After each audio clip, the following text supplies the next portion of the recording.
Hello everyone, good morning সবাইকে। আজকের আকাশে প্রচুর বৃষ্টি হচ্ছে। দেখো, আমার এখানে প্রচুর বৃষ্টি হচ্ছে। এই বৃষ্টির ওয়েদার একটা সুন্দর রেসিপি শেয়ার করব। সেটা হচ্ছে কেশারির ডাল সারা রাত ভিজিয়ে রেখেছিলাম। ভিজিয়ে রাখার পর এই যে সিল দিয়ে বেটেছি।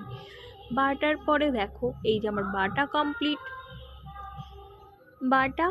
আমার কমপ্লিট। সিল দিয়ে বেটে নিলাম।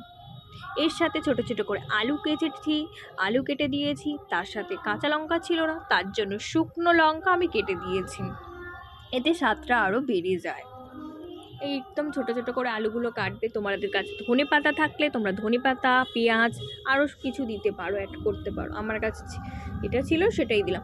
এবারে হলুদ পরিমাণ মতো, হলুদ গুঁড়ো, লঙ্কা গুঁড়ো পরিমাণ মতো, সাথে লবণ অ্যাড করে সুন্দর করে মাখিয়ে নিতে হবে।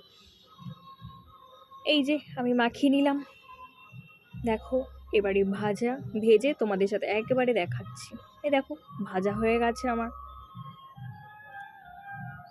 এটা আমার মর্নিংয়ে ডায়েট করে নিলাম। কেসারির ডালের বড়ি, সাথে ছোলা আর মুগ কড়াই ভেজানো ছিল, সেটাই ডান। আজকের এই পছন্দ।